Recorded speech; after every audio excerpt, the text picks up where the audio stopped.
Tippy time my damies, Top Cat here and welcome back to the channel. The Silkstrike super has long been one of the favourite supers amongst the hunter community. It's seen some broken ass metas in the past, but it has never been as strong as it is now.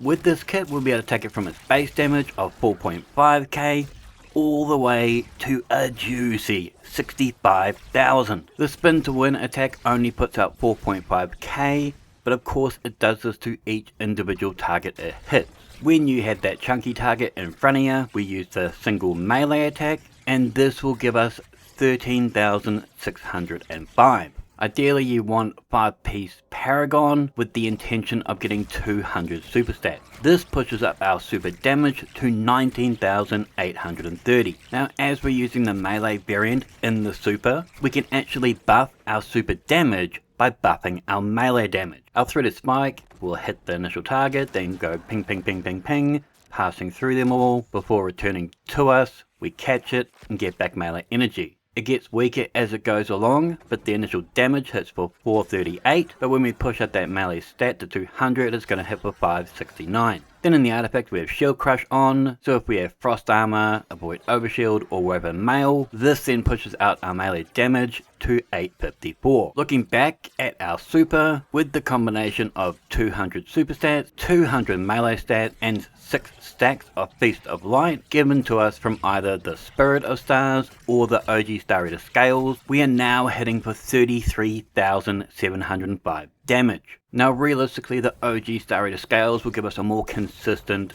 super damage, as when you pop the super it's going to give you an overshield, allowing us to easily proc Shield Crush. That pushes out our super damage over 48,000. Just think, that's like 10 times stronger than our original base super damage. We can easily throw a weaken effect into this, as we've got multiple weapons now with that Withering Gaze that debuff our target a further 15%, or you could pair it with something like a Tractor Cannon for that 30% debuff, maxing out our super damage at just over 65,000. Meaning, even though this is a 10-second super, the DPS is still stupid strong. Now feel free to pick whatever exotic variant of the stars you like. The OGs also give us additional super energy from orb pickups, allowing us to get them back to back fairly quickly. But if you run the class item like I have, we can pair it with that Shards of Galanor in the top slot. A couple of seasons back they used to give us 50%, but Bungo and their infinite wisdom thought this was a little too strong, so now we just get the 30% of it back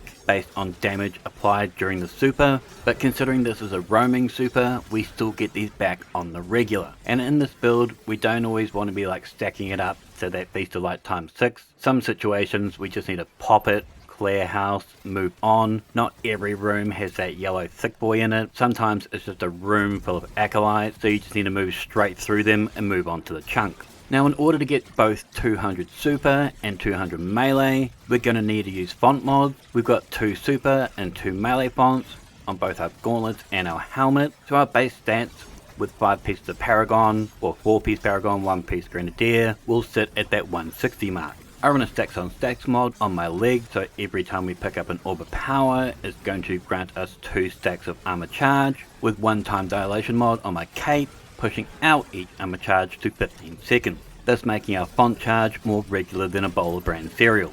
This build is predicated on a lot of orbs, so there is a couple of great weapons that I would suggest. One being Festival of Flight, another is the Yetide Apex, and the Sinancia Sword will be hot, as all of them can rock their enhanced attrition orbs. Meaning anytime we're doing sustained damage, we're going to be able to create orbs of power purely by wailing on them.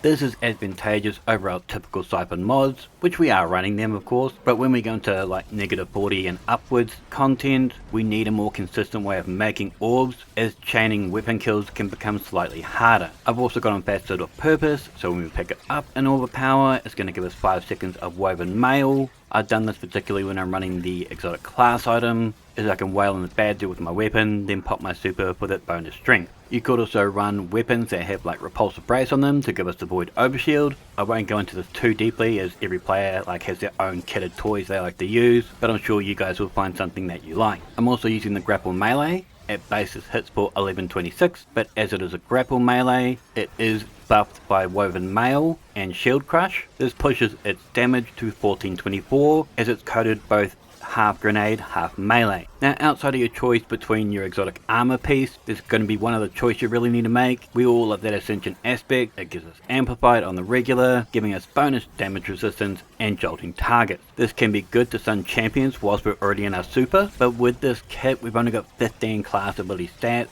on a fully masterworked tier 5 set of armor, as all our stat points are going towards super, melee and grenade. These are the primary abilities that are going to be doing all that damage and allowing us to get back our super quicker. So I preferred rocking Faceted Balance, which boosts our melee regen with light damage kills, and grenades back faster with darkness damage kills. Unfortunately we can't equip this fragment if we only have the 5 fragment slots thanks to using Ascension, so I opted out of it. I have instead opted for the combo of Gunpowder Gamble. This is no longer tied to solo defeats, it's just any defeat, and I'm pairing it with the Threaded Spectre, both distracting foes and making it a little bit safer for us whilst dealing a little bit of splash damage upon their release. Both of these together give us 6 fragment slots, which helps as 3 of our fragments are going to give us plus 10 melee each, allowing us to get to that 160 melee stats we need. We're doing a lot of melees, but we've only got 50 health stats, so we're rocking one heavy-handed mod to make us an orb of power. When we get a melee kill, this gives us 45% damage resist thanks to Woven Mail on those orb pickups, and with a recuperation mod it's going to give us 35 HP per orb pickup. We then also pair that with Faceted Blessing, so our melee final blows are going to start health regeneration. We equip Faceted Protection, so whilst we're surrounded we get a 15% damage resist, and this can go as high as 32% when we pop the pink. So between this and our Woven Mail, we can survive negative 40 content plus with only 50 health. The last 2 fragments we're going to need is Facet of Devotion and Facet of Honor. These essentially are going to make us more Transcendent Energy and give us more Tangle. Both of these fold into the build fairly well, but the primary reason we're rocking them is for the bonus stats. When it comes to the artifact toys, we're pretty much running the Strand kit and caboodle. You know, your Threaded Blast increasing your tangle damage, Tightly Woven giving us more class ability and grenade stats, Convalescence giving us more pickups, Tangled Web creating suspension detonations. The more Strand damage we can chuck out there the better, as we've got Cauterized Darkness, so our solar damage is going to do more damage to Strand affected targets, and I tend to run an awful lot of solar weapons this season, so it's going to synergize well. Now feel free to pause here for all my fragments, my mods, my artifact, but there will be a dim link in the description down below. This kit does require a perfect amount of stat allocation, exactly where you need it. So I want this to be like a goal when it comes to farming. Think back to this video. The main thing you really need is those tier 5 Paragon pieces, and try and get that 3rd stat heading into your grenade stat. The new smoke armor would be good. I've used Last Discipline as that feeds us a lot of special ammo off of orb pickup, and we're making tons of orbs, so that crucible gear is quite good there. It may take you some time to do this, but honestly it's really hard to argue with the amount of super damage you are putting out. This is primarily because that melee is coded perfectly into that super. There are a couple of others out there that do this, but the Silk Strike definitely has the best DPS of them all. Make sure to hit me up in the comments, thumb it if you dug it, sub if you're new, and as always, tippy tie my damies, what a tie.